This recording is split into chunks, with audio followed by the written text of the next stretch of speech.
की है या टोटल वैकेंसी के रिगार्डिंग। टोटल इसमें 32,438 वैकेंसी थी। फॉर्म 1,08,00,000 भरे गए हैं। और प्रेजेंट एप्लीकेंट की बात किया जाए यानी कि कितने लोगों ने एग्जाम को दिया, तो एग्जाम देने वालों की संख्या की बात करें कैंडिडेट्स की, तो लगभग 45 लाख के अप्रोक्स में टोटल कैंडिडेट्स वाले एग्जाम दिए।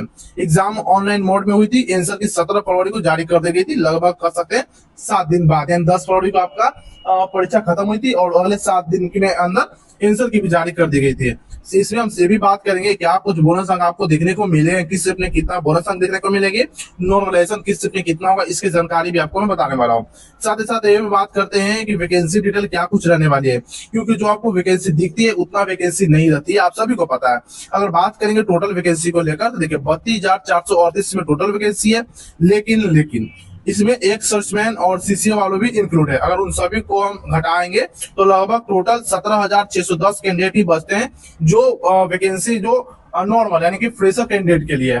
बाकी यह 14,828 जो है वैकेंसी यह सीसी यानी कि एक अप्रेंटिस वाले और एक सर्चमैन वाले के लिए रिजर्व होती है रेलवे में। वही बात करेंगे फिजिकल टेस्ट सिलेक्शन के लिए, तो लगभग 3 गुना कैंडिडेट सिलेक्ट होंगे फिजिकल के लिए, यानी कि आप कह सकते हैं कि इसमें लगभग आप 52,830 कैंडिडेट सिलेक्ट होंगे फिजिकल के लिए। आई होप ये डाटा आप सभी को समझ में आ चुका होगा। आगे बात कर लेते हैं जो कि पोस्ट ब्रेकअप को लेकर, जैसे कि वर्क की अगर बात करेंगे ऑल ओवर जोन के मिलाकर बात करेंगे, साथ में एक सर्चमैन अप्रेंटिस और फ्रेशर कैंडिडेट सभी के लिए एक ही डाटा मैं आपको बताया हूँ। तो यूवर के लिए 13,957। वही बात करेंगे ओबीसी के रिगार्डिंग तो 8,153 वैकेंसी निकाली गई थी। ईडब्ल्यूएस में 3100, एससी में 4699 और एसटी के लिए 2474 टोटल वैकेंसी निकाली गई है। आई होप ये डाटा आप सभी को समझ में आ चुका होगा। यहाँ तक नेक्स्ट बात कर लेते हैं। यह मैंने पहले भी कई वीडियो में बता दिया हूं, लेकिन बहुत सारे लोग ऐसे हैं जो चैनल पहले और विजिट किए करते हैं, उनके लिए यह इंपॉर्टेंट डाटा हो जाती है। आगे बात करते हैं, यह वह डाटा आपको बताई जा रही है। इसमें यह बताया गया है कि जोन में किस कैटेगरी में कितनी वैकेंसी निकाली गई है। जैसे कि ईस्टर्न सेंट्रल रेलवे हाजीपुर की अगर बात करेंगे, इसमें टोटल 1251 टोटल वैकेंसी निकाली गई। कितनी? तो 1251 इसमें टोटल वैकेंसी निकाली गई है। वही अगर हम बात करेंगे जयपुर में, तो जयपुर में 1433 टोटल वैकेंसी निकाली गई है। गोरखपुर की बात करेंगे तो 1370 टोटल वैकेंसी निकाली गई है। सेंट्रल रेलवे मुंबई की अगर हम बात करेंगे तो इसमें टोटल 3244 वैकेंसी निकाली गई है। सिकंदराबाद की बात करेंगे तो 1642 वैकेंसी निकाली गई है।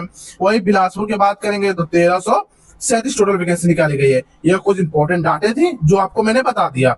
आगे बात करते हैं कि किस पोस्ट में कौन सा डिपार्टमेंट आते हैं। जैसे कि हम जानते हैं कि आप सबसे पहले भरे होंगे तो पॉइंट्समैन ही भरे होंगे। बहुत लोगों का फेवरेट पोस्ट पॉइंट्समैन होते हैं, क्योंकि उसमें प्रमोशन की बात किया जाए तो बहुत जल्दी उसमें प्रमोशन हो जाती है अदर विभाग से भी। ठीक है, जैसे सीएनडब्ल्यू हो जाते हैं, इसमें भी ठीक ठाक प्रमोशन होते हैं।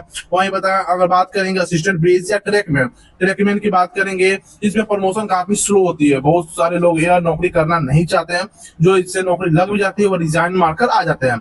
यह कुछ वैकेंसी है और यह कुछ पोस्ट और डिपार्टमेंट यहाँ आपको जानकारी दे दी गई है। आप इसे वीडियो पॉज करके बखूबी देख सकते हो। ठीक है, आई होप ये भी आपको समझ में आ चुका होगा। आगे बात करते हैं एग्जाम लेवल को लेकर। देखिए एग्जाम लेवल की जहां तक हम बात करेंगे तो एग्जाम आपका मॉडरेट टू हार्ड में कंडक्ट कराई गई थी। ठीक है, जनरल साइंस की बात करेंगे तो 25 क्वेश्चन आपके मॉडरेट लेवल की पूछी गई। Math 25 question moderate, reasoning 30 question moderate, और बात करेंगे जनरल अवेयरनेस या करंट अफेयर की बात करेंगे तो इसमें पूरी करंट अफेयर पूछ गई है, यानी कि एक भी जीके जीएस नहीं पूछ गई, टोटली करंट अफेयर 20 में 20 करंट अफेयर पूछ ली गई थी, जो कि आपके हार्ड लेवल की रही है। टोटल क्वेश्चन 100 क्वेश्चन जो कि मॉडरेट टू हार्ड में कंडक्ट कराई गई है। आई होप ये भी डाटा आपको समझ में आ चुका होगा।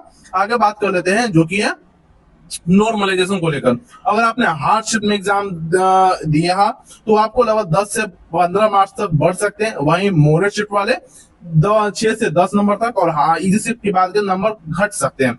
जैसा कि आप लोगों ने एनटीपीसी ग्रेजुएशन वाले में या एलपी में जो हाल में ही निकली है रिजल्ट स्कोर कार्ड, उसमें भी बहुत सारे लोगों का नंबर घटे हुए हैं। क्यों? तो उन लोगों ने काफी इजी शिफ्ट में एग्जाम दिया, उन लोगों का एवरेज स्कोर ज्यादा बन रहा था।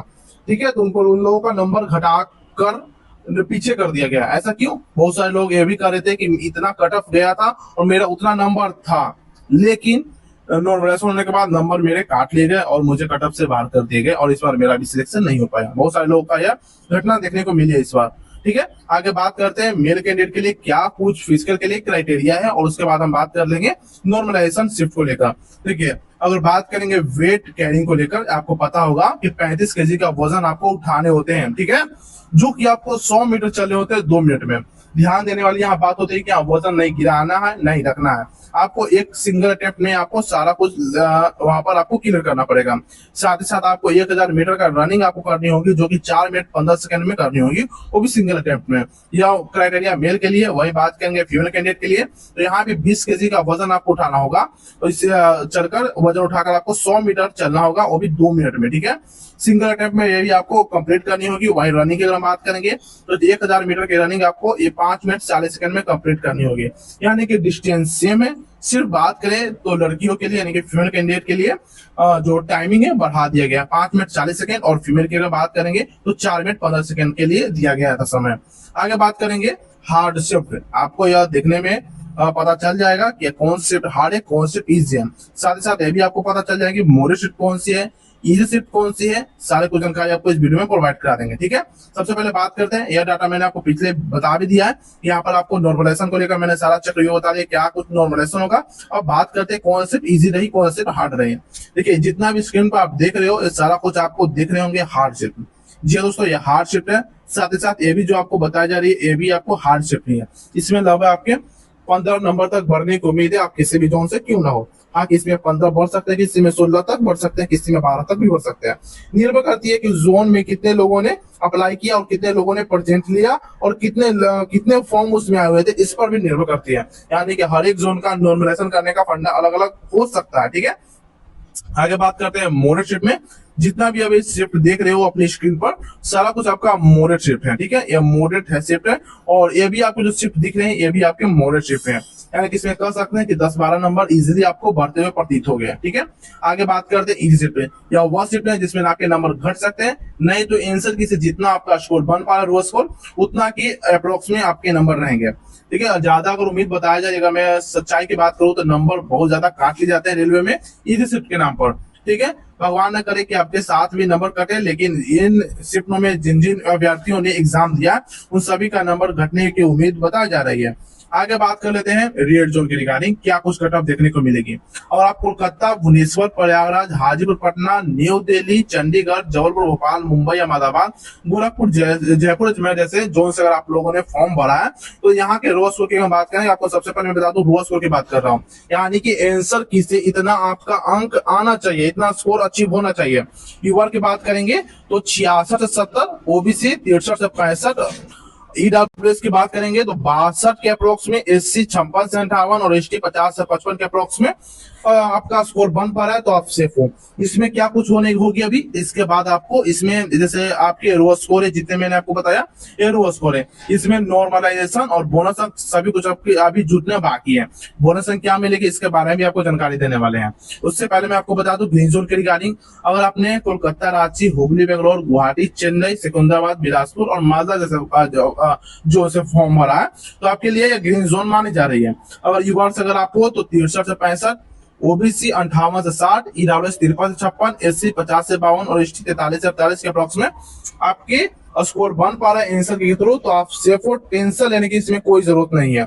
जो भी बता रहा हूँ अभी रो स्कोर बता रहा हूँ, इसमें अभी क्या जुटेंगे तो नॉर्मलाइजेशन, अभी रो स्कोर में क्या जुटेगी तो नॉर्मलाइजेशन और बोनस अंक। इसमें लगभग आपको 12 से 15 नंबर तक और भी इंक्रीज होने की संभावना है, ठीक है। तो 15, 65, 5 हो गया 70, 70, 80 यानी 80, 82 के अप्रोक्स में कट ऑफ जा सकती है ग्रीन जोन के लिए, और रेड जोन के और भी आगे बढ़ सकती है। यानी कि इसमें अगर आप 15 ऐड कर लोगे तो आपको लगभग 50 से 86 के अप्रोक्स में कट ऑफ चली जाएगी। तो जितना भी मैं आपको बताया अभी इसका सारा कुछ रो स्कोर है। अब बात करते हैं बोनस अंक को लेकर, क्या कुछ इस बार बोनस अंक देखने को मिलेगी। तो फिर मैं चलता हूँ वही पुराने डाटा पर, उसके अनुसार ही सारा कुछ मैं आपको बताने वाला हूँ। देखिए अगर हार्ड शिफ्ट में मैं बात करूँ तो लगभग सबसे ज्यादा आपत्ति हार्ड शिफ्ट वाले ही दर्ज कराई है, क्योंकि उसमें एवरेज स्कोर काफी कम बन रहे थे बच्चों को, काफी लोगों ने उस पर आपत्ति भी दर्ज कराई है। इसके रिगार्डिंग बात करेंगे तो एवरेज हार्ड शिफ्ट में लगभग 3 से 4 क्वेश्चन पर ऑब्जेक्शन लगाई गई है। मोडेड शिफ्ट की बात करेंगे तो मोडेड शिफ्ट में लगभग बात करेंगे तो 2 से 3 प्रश्न पर, और इजी शिफ्ट में की बात करेंगे तो लगभग ना के बराबर। ऐसे कि अगर एक्यूरेट डाटा के मैं बात करूं तो 19 दिसंबर के थर्ड शिफ्ट और 22 दिसंबर के थर्ड शिफ्ट में लगभग 2 या 3 क्वेश्चन तक ऑब्जेक्शन लगाई गई है। ये 2 शिफ्टों में ज्यादा ऑब्जेक्शन लगाई गई है, ऐसा डाटा के अनुसार बताई जा रही है। बाकी और कुछ इन्फॉर्मेशन आएगी तो आपको इस चैनल पर टाइम टाइम देखने को मिल ही जाती है, चैनल को आप सब्सक्राइब कर सकते हो। बाकी मैंने रिजल्ट के रिगार्डिंग सारा कुछ मैं आपको बता दिया, फिर भी कुछ नई इन्फॉर्मेशन आती है, लेटेस्ट अपडेट आती है तो सबसे पहले